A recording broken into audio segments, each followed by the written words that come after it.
This is Geek News Central. My name is. Oh, we have to hit the recorder first. Let's try that again for those of you that are live. This is Geek News Central. My name is Todd Cochran, coming to you from the New Media Production Studio. The leading stories are stunning ISS images have been released. Apple frontline employees are struggling. Apple threatens commissions on app purchases outside the app. And Windows 11 adoption is slow. I want to welcome you to episode 1572 of the Geek News Central podcast for Thursday, December 2nd. This show is sponsored in part by GoDaddy.com and listeners just like you. Great deals from GoDaddy can be found at geeknewscentral.com/GoDaddy. You can support this show today at geeknewscentral.com/insider. Hey, everyone, welcome to the show. Got a great show lined up for you today. And I tell you what, it's shaping up to be an interesting next couple of days. I'll talk about that here in a minute. But more importantly, if you're brand new to the show, make sure you get over to geeknewscentral.com. And when you're on the website, get subscribe or follow the podcast right in the right-hand column of the website. You can sign up for our newsletter as well. That'll be there available for you to sign up as well. The newsletter contains everything I'm going to talk about during the show and is delivered directly to your inbox immediately upon the publishing of the episode. So we're on episode 1572, and I tell you, it's hard to believe we're into December already. My goodness, craziness indeed.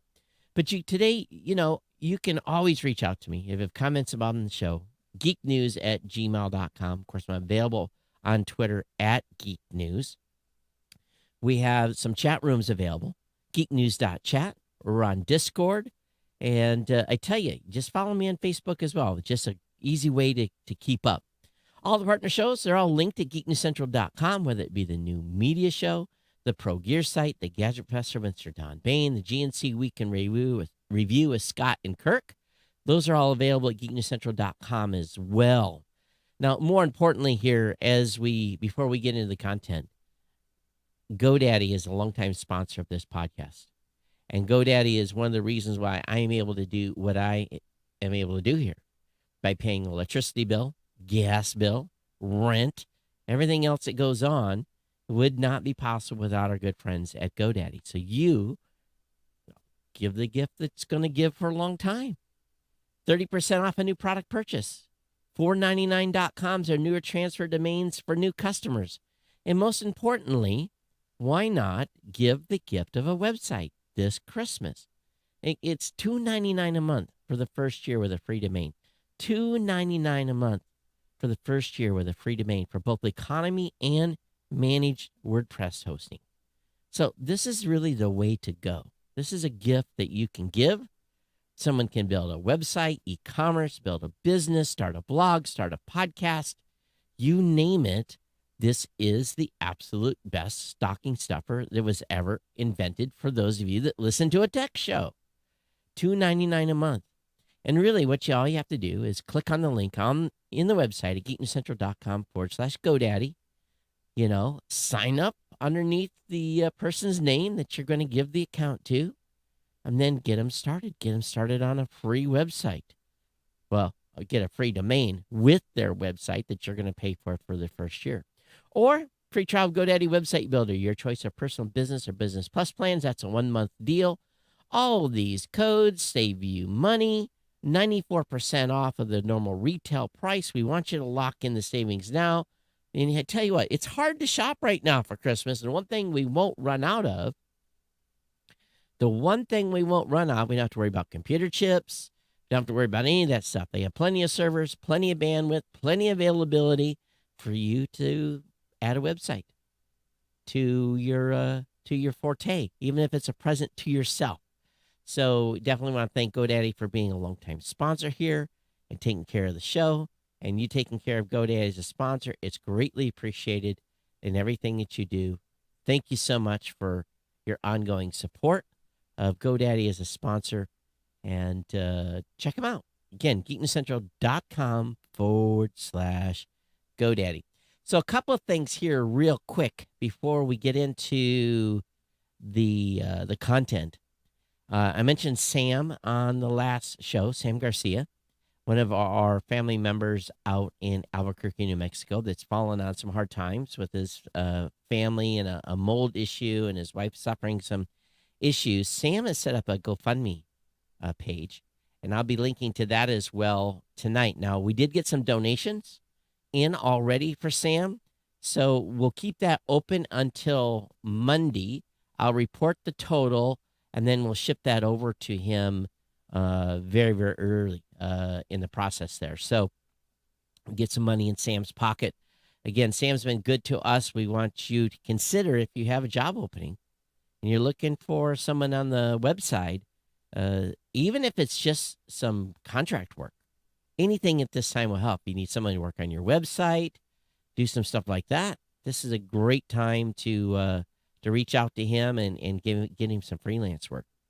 I tell you what, after the Thanksgiving holiday, it really, this week has been, for me, has been tough. I mean, really tough. I've had to put my nose down and grind. And it's just because I think the weather's a little cloudy. It's cold. I don't know. It's just, I guess it's the doldrums here. Did anybody else experience that this week? Have any motivation? It was challenging for me to stay motivated this whole week. I probably could have just took it off and been better set in the end, although there would have just been 5,000 emails in my inbox when I got back. But yeah, I don't know what it is. Just a little bit of doldrums of the holidays for sure is kind of upon me, I think. But of course, today, if any of you are thinking about going overseas, boy, they just threw a real ringer in. The administration just announced that you now have to, even if you're vaccinated, it used to be 72 hours before your departure from international destination or international location, get your test, 72 hours, get on the airplane. They've just changed that to 24 hours. And I don't know how people are going to do it. 24 hours before arrival in the United States.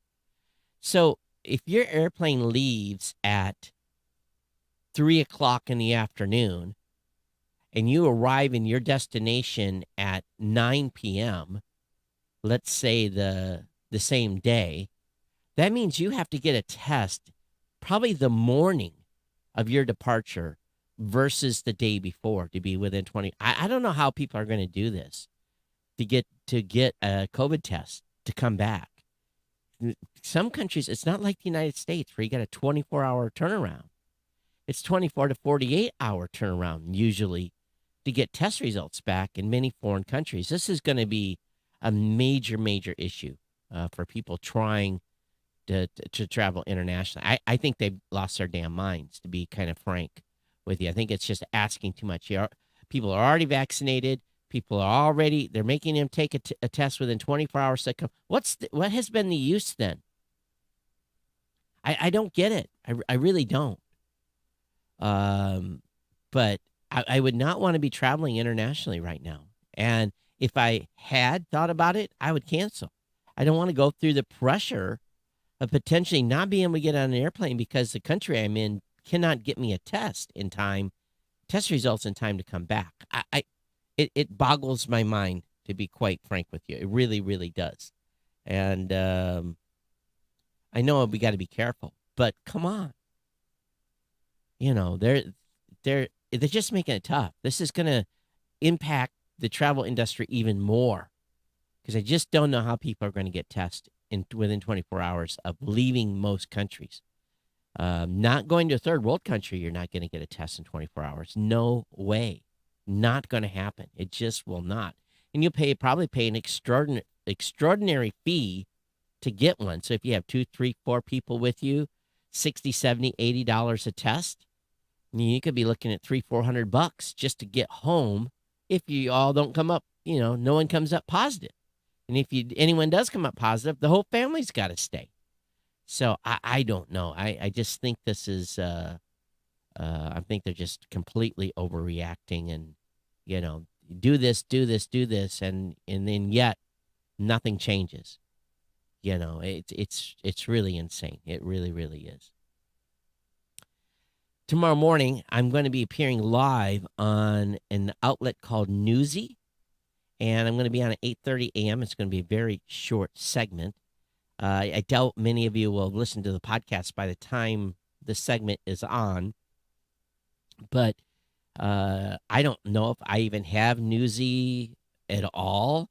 I'm maybe it's on the web a little bit as well. Maybe they have a stream on the web, but yeah, I'm going to be on 8:30 in the morning doing a segment on podcasting. So let's see. Let me see. It says where to watch,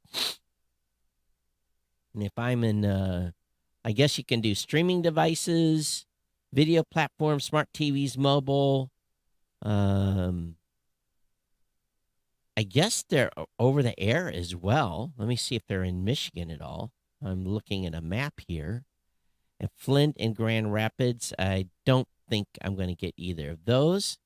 But streaming devices, I'm going to be on Amazon Fire TV, Apple TV, Chromecast, Roku. You can watch me there. Maybe on YouTube as well. So, but again, if you're on a smart TV and if you have the Newsy app, again, 8:30 tomorrow morning, I will be live doing an interview about podcasting. Won't be too long, under 10 minutes. So just be aware. And again, I'm not super familiar with this group at all. Hopefully, the segment will be available to be able to watch later.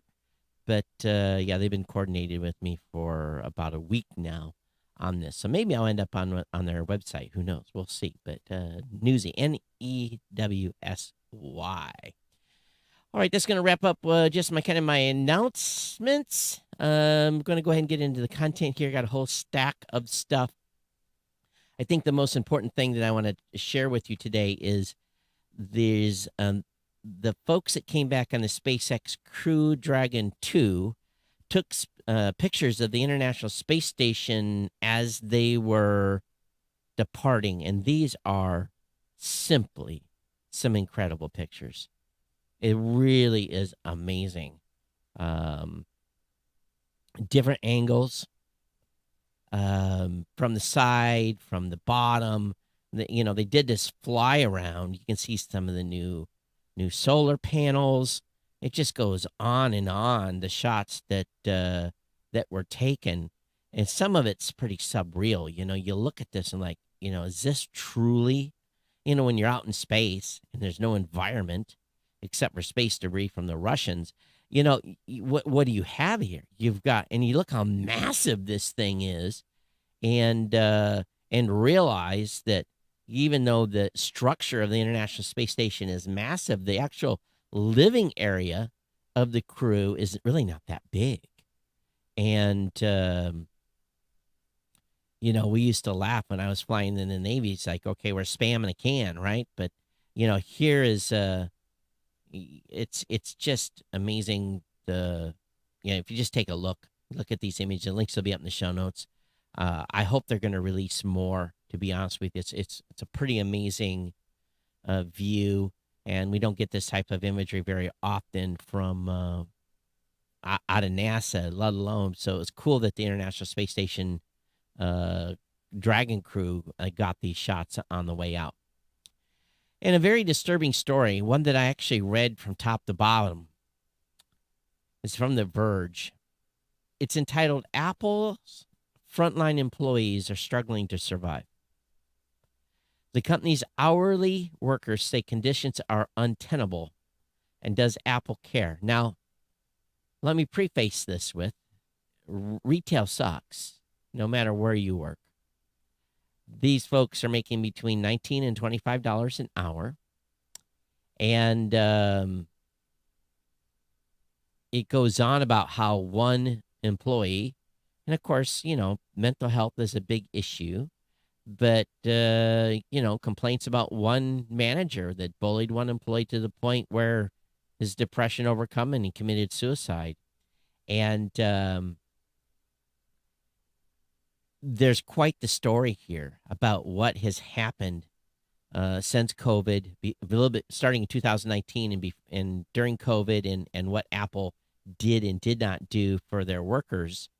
Um, it's a really eye opener into where you have one part of the Apple company where people get paid well over $100,000 each with benefits packages that most of us could only dream for, to a situation where the retail employees are, held to such an incredibly high standard that if they are not rated well, they get put on horrible shifts. It just goes on and on and on. Now, Apple has only, you think about all the companies that gave bonuses to employees during COVID and during the tax changeover a few years ago, they only gave their employees $1,000 bonus the entire time during COVID that was going on. And I guess if you're hourly, that's okay. But they had sent them a T-shirt mid-COVID, but it was leftovers from the canceled WWDC event. So it's kind of like a slap in the face. They got a 2020s T-shirt in 2021, but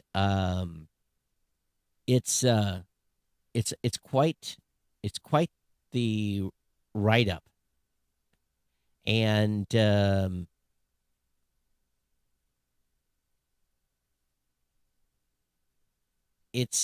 Apple has not had too much to say, including commenting on the death of one of their employees, largely, quote unquote, because of what they're stressing in this article was a very brutal manager. But, Apple has made a lot of money. And if any company can afford it, why can't they afford to compensate their employees better, their retail employees? In this age of the Great Resignation, where people are leaving jobs, it's going to be interesting to see where this goes over the long haul. Moving on, more news from Apple. Apple is threatens commissions on in-app purchases made outside its App Store. Now, the threat is part of its ongoing legal battle with Fortnite, makers of Epic Games, over the huge amounts of money generated from apps. And next week, the tech giant must begin implementing a federal court's injunction from a legal battle. The order dated September 10th says Apple must allow developers to include buttons or links in their apps to give people the chance to purchase digital items outside of its App Store within 90 days. Apple's appealing that, and in a legal filing to the U.S. Court of Appeals, Apple said it's facing substantial engineering challenges to allowing developers to circumvent its in-app purchasing system while still providing layers of protection it currently offers, like parental controls, as well as purchase authorization and tracking. They said Apple would have to create a system and process for doing so. Apple said it's finally adding that doing so would impose irreparable injury. That means irreparable loss of revenue. If it wins its appeal,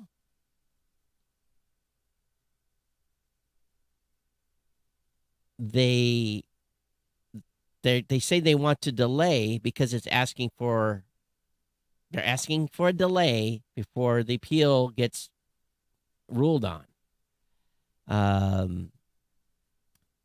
Epic and a competing finding said Apple hadn't proved its case against the order. Purchasing options outside of apps are already available on the iOS devices. Epic wrote, the injunction simply removes the obstacles that Apple imposed to prevent users from learning about and choosing those options. So in theory, the new rule would mean people seeking to pay for extra lives in a game or a new look for their character could pay the developer directly rather than using Apple's in-app purchasing system. That service, which Apple has operated since 2008, charges developers up to 30% commission on any digital items bought within those apps. So this is the latest move in its ongoing efforts to keep control of the App Store. And they've been battling with various app developers in and out of court over rules that Apple says are designed to keep the iPhone and iPad owners safe from scams and security issues. Fortnite. Epic, meanwhile, has argued that Apple's efforts to retain control over its app store hurt competition, kept app prices high because Apple forces many developers, particularly game makers, to pay its commissions. So they want to reply by December 8th. So we'll see. We'll get some news on this here directly. Windows 11. Wow. Data and adoption of Microsoft's newest OS shows uptake ranging between 1 to 9%. But most enterprises will likely wait until at least 2023 before broadly rolling out Windows 11. This is horrible. Hardly any adoption. Slow. Ad duplex indicates Windows 11 uptake has reached nearly 9%. That number contrasts sharply with a figure released by another vendor that showed the new platform with less than 1% adoption rate. It's been 2 months since Microsoft launched Windows 11. My machines won't take Windows 11. I've got some pretty powerful machines here. That's part of the problem. So a lot of people can't upgrade. So why upgrade when you got a perfectly good machine? Quote unquote, an upgrade to Windows 11 requires a system with a 64-bit processor, 4 gigs of memory, 64 gigs of storage, UEFI secure boot, and the trusted platform module version 2.0. Probably for me is the UEFI probably doesn't have it. It's not in the laptop that I have that runs Windows. We're looking at it right here. So that might be part of the problem. They set the bar too high. I think they've got a real problem. So the folks at makeuseof.com have the 11 best sites to get college textbooks, and it ties to an article that I'm going to have a little bit later. We all know college textbooks can cost anywhere from hundreds to thousands of dollars per semester. For the average undergraduate college student, that could add up to approximately $5,000 just for textbooks. But as with many things these days, are great opportunities. Chegg is one, Amazon is another, Bookfinder, Campus Books, Slug Books, Valor Books, Alberus, Affordabook, Abe Books, Textbook-wise. There's a bunch of options here, but it's interesting. The company that has gotten sued, which we'll talk about soon, didn't make this list at makeuseof.com. And we'll go kind of into the reasons why here a little bit later. I obviously failed to organize to do the follow-on article immediately, but we'll get into it. GM will not make, listen to this, GM will not make any new Bolt EVs until at least late January 2022. So the production has been shut down. Can't get chips, can't get parts. So that's crazy. And it's a couple months being shut down just because they can't build cars. And the car shortage thing continues. I was into Ford this week getting my car worked on. I talked about it in the last show, and there they had a Chevy Corvette in the showroom, of all things. But, yeah, when a Ford dealer has a Chevy Corvette in the showroom, that tells you how short of cars they are. More than 400,000 Planned Parenthood patients' data was exposed after hackers attacked the organization. The breach specifically involved the Los Angeles branch of Planned Parenthood. The stolen data ranges from names and addresses to insurance information and medical diagnosis. So they'll probably be sending out information. But 21 total locations in Los Angeles were affected. They said at this time we have no evidence that any information involved in this incident has been used for fraudulent purposes yet. Planned Parenthood apologized for the breach, said it's beefing its data security, but the organization is not providing complementary data protection or identity protection services to those affected. Wow, why not? The hack, which the nonprofit says is first detected in mid-October, was a ransomware attack. A hacker or hackers infiltrates the network, locks or deletes all data, and the only promise to make things right.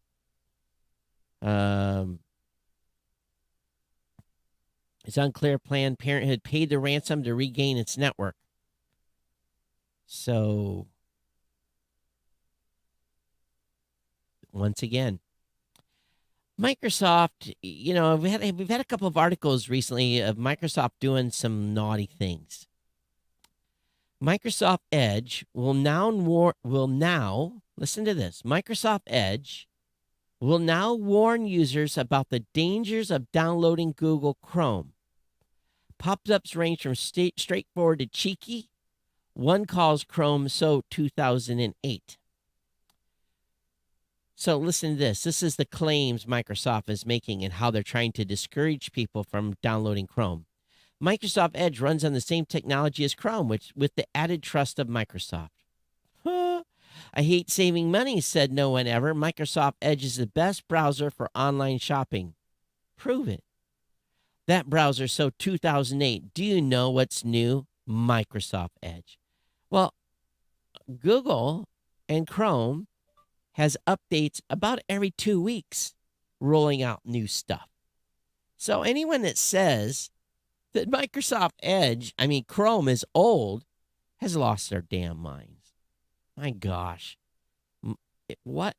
Microsoft is desperate to keep you using their stuff. Or a little electric car company that I'm not really familiar with has rolled out and kind of a camouflage of its design. And looks pretty nice. A little 4-car sedan. A little sporty. It's from Polestar. And it offered an early camouflage glimpse at its electric SUV. Polestar just offered the teaser.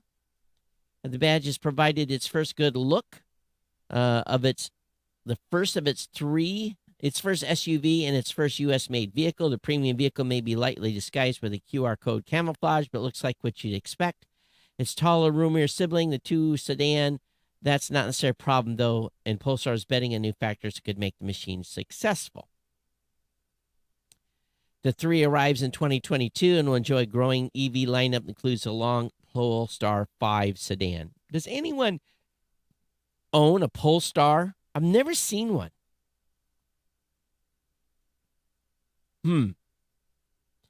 Well, anyway, for those of you that are watching live, you get a little bit of a quick view of this thing. It does look nice, has a nice design, it's got nice lines, but, most cars do today. Now, some that make you go, Goldman Sachs and other Wall Street banks are exploring Bitcoin-backed loans. U.S. banks want to use Bitcoin as loan collateral without touching the Bitcoin. So they want to use Bitcoin as collateral for cash loans to institutions.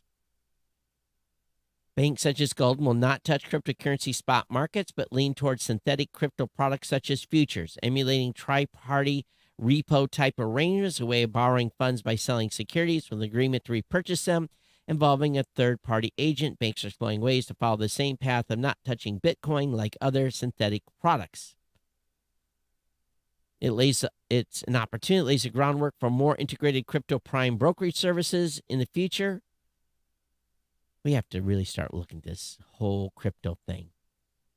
I know we're late to the party here, but you're going to have a custodian of your Bitcoin if you borrow money of your crypto, so that if you default, they can take your crypto. Very, very interesting. Very, very interesting. Well, it's official.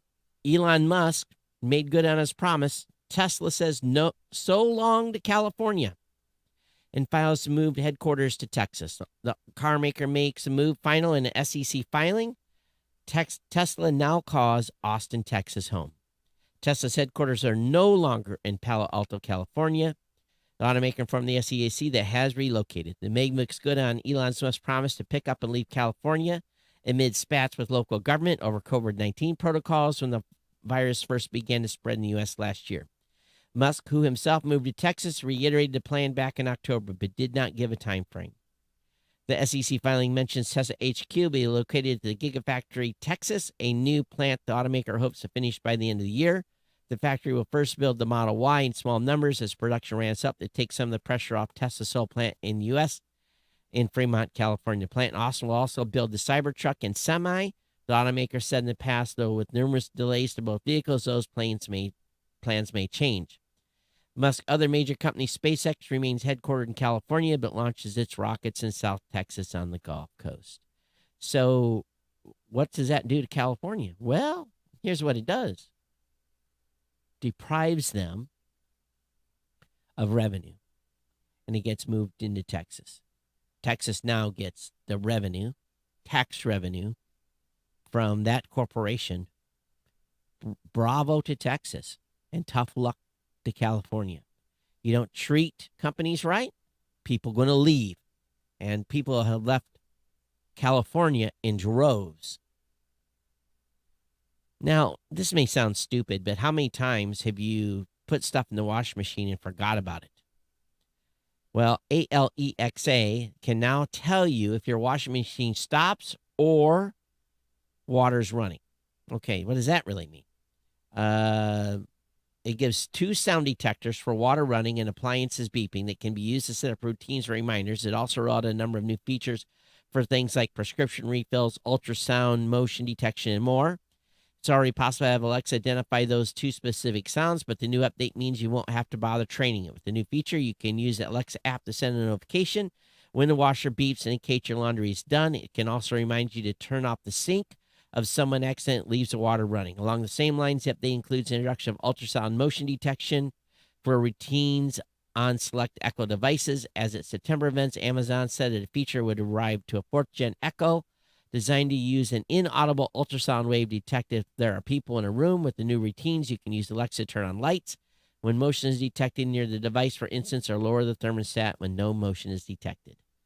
So, and of course, you're soon going to be able to do pharmacy refills. No. Hey, Kirk. Hey, Toby. Thanks for checking in on Facebook. We appreciate it. All right, NASA put out a selfie, and I can hardly look at it. It makes me want to puke, to be kind of frank. So if you get weirded out by some of these images, I'm just giving you some warning here. It's a dizzy perspective. It looks like Mars is swirling all around Curiosity. It's a weird selfie. It really is.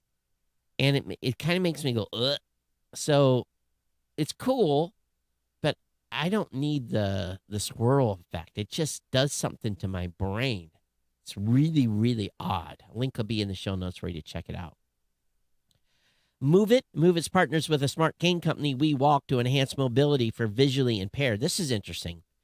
Intel owned Move It, a mobility as a service provider with a global popular trip planning app, has partnered with WeWalk, a smart cane company, to help visually impaired people reach their destination safer and more efficiently. WeWalk's app will now be integrated with Move It's Transit API, which combines official local transit agency information with crowdsourced information to get the best route for each journey so that visually impaired users can navigate safely on public transit, according to WeWalk's R&D lead.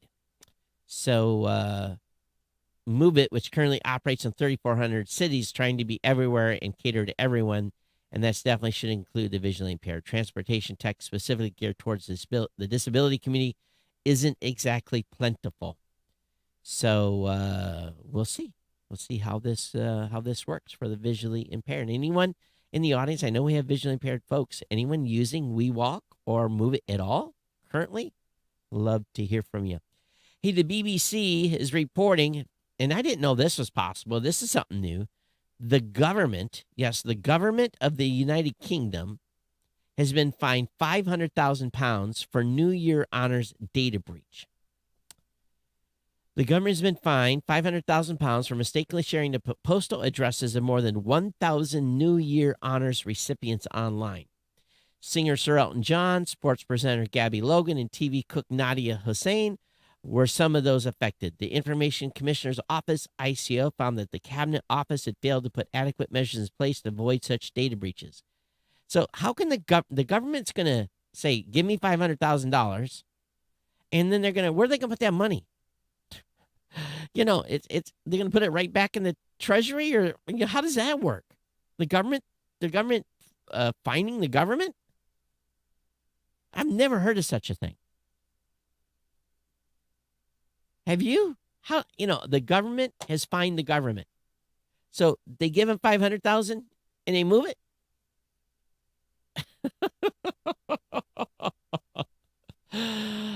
I guess it comes out of their budget or something, or they have to go ask for the money from the government, and then they're going to give the money to the government, or is it just going to be a paper drill? Is this done as just a, you see, we find them, but really, the government finding the government? Come on. Oh, NASA astronauts have successfully conducted a spacewalk postponed due to, yes, debris risk, the Russian debris risk. So they delayed a day, but during a 6.5-hour spacewalk, NASA astronaut Thomas Mashburn and Kayla Barron replaced a malfunctioning communications antenna and achieved other get-ahead tasks. So debris notifications. Yep. Lots of that going on. There's a new Google search feature that makes it easier to find the right doctor. Doctors can list languages available at their office now. So as part of the effort to expand health information, Google announced a new feature in search that allows doctors to list which language they can speak at their office. People who speak language other than English often struggle to navigate the healthcare system in the United States and are at risk of bad medical outcomes because they have more trouble communicating with providers. Here in my hometown, we have a huge influx of people from Haiti and Mexico, a huge influx. And the doctor's office, I know, are struggling to, because a lot of people from Haiti speak French. Some have some Spanish as well, but they're struggling to have, professional people there to translate for the doctors. It's become a real issue in my town. Just because of the huge influx, largely from a meat processing plant that's bringing people in from all over the country to work. There's no housing available here. There's no apartments available here. They filled up hotels. They rented entire hotels to get their workers in. It's nuts. I've never seen anything like it. It's pretty amazing. It really, really is. But this new Google search feature will help those that cannot speak English find a doctor that has someone on staff that can speak the language that their native language. Tesla has announced a $1,900 electric quad bike for kids. The ATV borrows the angular design of the Cybertruck, and it'll go about 10 miles per hour. It'll have about a 12-mile range, $1,900. But I could see one of these coming to an adult version of this. $1,900 is actually a pretty good price for a kid's ATV.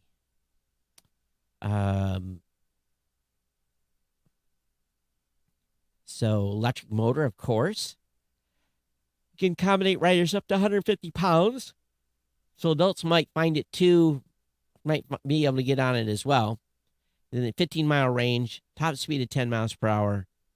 And it can be limited optionally to 5 miles per hour if a driver's younger. So designed for kids 8 and up. Kids' dream. So emojis, what emojis did you use this year? Well, it didn't change much from last year. Rolling on the floor, laughing, thumbs up sign, loud crying face, folded hands, a.k.a. the prayer emoji, face blowing a kiss, smiling face with 3 hearts, smiling face with heart-shaped eyes, smiling face with smiling eyes were the top ones that were used in 2021. And account for 82% of all the emojis used, which is a pretty amazing. The tears of joy is the red heart. So that one basically was up there and used quite a bit as well. So link will be up in the show notes. Here's the article that I should have had earlier. Shopify has a textbook pirate problem. Textbook pirates are selling stolen learning materials on the platform, according to a lawsuit. 5 major publishers have sued Shopify over pirated learning materials like PDFs of ebooks and test materials, saying the e-commerce platform fails to remove the listings in stores that violates the publisher's trademark and copyrights. The lawsuit filed today in the U.S. District Court of Eastern Virginia claims statutory damages higher than $500 million. The publishers include Pearson Education, Macmillan Learning, Cengage Learning, Elsevier Incorporated. McGraw-Hill said in the lawsuit that Shopify assisted profits from the online sales of infringing copies of the tech books and other products. The publishers also say Shopify has received detailed notices virtually every week for years, identify listing selling pirated content and related store URLs, but has failed to block sellers from using the platform. So they say piracy is the reason the prices are soaring for learning materials. Textbook costs rose between 88% between 2006 and 2016. And oftentimes they trick. It's really a dirty thing, this whole textbook thing. I took a class while I was going, a macroeconomics class, that the book was like version 32. And I had a buddy that took a macroeconomics class the very next semester. It required version 33. So they're updating versions very often, and the schools are in cohorts. The books were nearly identical, except the questions for the keys, for the answers for the basically where you get to the chapter and you have to answer questions. Those were resorted. And it's really dirty play. The books really aren't updated, but they revise them so often to try to basically keep the resale market down, to make a book extinct. It's really, if we want to fix the book publishing industry, that needs to be looked at some point. But who ends up paying? Students. And these book companies are unfairly making too much money by just changing the version. They don't change the content, just change the restack the questions in the book. A federal judge has blocked the Texas social media censorship law. The law would ban companies like Facebook and Twitter from blocking content based on political viewpoint. So House Bill 20, signed by Texas Governor Greg Abbott on September 9th, has had a preliminary injunction against it. So we'll see where this comes. In the decision, Judge Robert Pittman for the Western District of Texas wrote that social media companies have a First Amendment right to moderate content on their platforms. He also rejected defense arguments that such companies are common carriers. I think the state offered no convincing support recognizing government interest in the free and unobstructed use of common carrier information conduits. 30-page ruling. Well, they're not going to get them that way. They're going to get them somewhere else. Section 230. On phys.org, FHYS.org, article says soon 1 out of every 15 points of light in the sky will be a satellite. Astronomers are pretty upset about Starlink and other things. And basically, an astronomer had his neighbor over and, they were talking about it. And the neighbor had just switched to Starlink and actually got his antenna. He says he doesn't blame him. There's no high-speed internet in rural America. So he understands why people want them. So, but they say in the near future, 1 out of every 15 points you can see in the sky will actually be a relentlessly crawling satellite, not stars. So we will see where this leads.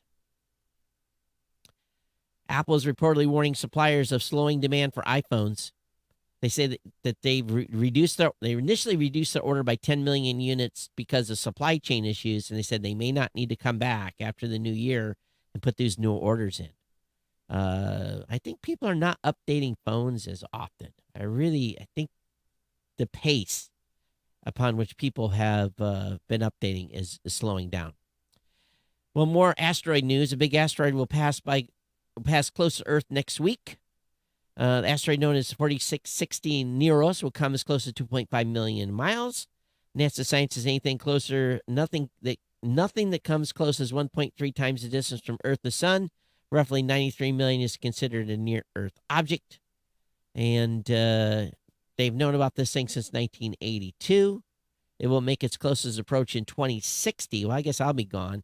When its orbit will bring it about 745,000 miles from Earth. Doesn't give the date when this is going to fly by, but we're hearing about these all the time. Kind of a weird article. The FBI still hasn't found proof that Saudi Arabia hacked Jeff Bezos' phone and isn't prioritizing that theory. Of course, we know the National Enquirer published an intimate text exposing Bezos' affair with Lauren Sanchez in 2019, and Bezos' team accused Saudi Arabia of hacking his phone and leaking the text to the tabloid. The FBI opened investigations but didn't prioritize looking into whether the Saudis were involved, the Wall Street Journal reported. They found no proof, but they do feel he was hacked via WhatsApp. So, SpaceX Starlink internet satellites forced to dodge Russian anti-satellite test debris. Here we go. Elon admitted they've had to make a bunch of corrections, a bunch of changes to some of their Starlink antennas. Starlink satellites, because of the Russian test. And it's not just them. The debris is now spread up to 600 kilometers, 370-mile orbit. So people are pretty pissed still at the Russians and what they've done. But, Russians are doing what they want because we have nobody that is willing to challenge them at this point. When nobody has the guts to stand up and say, stop. We'll see if they invade Ukraine here. That's what it looks like they're going to do here shortly. So, yep. When there's no leadership, that's what happens. Jack Dorsey's Square changes its name to Block.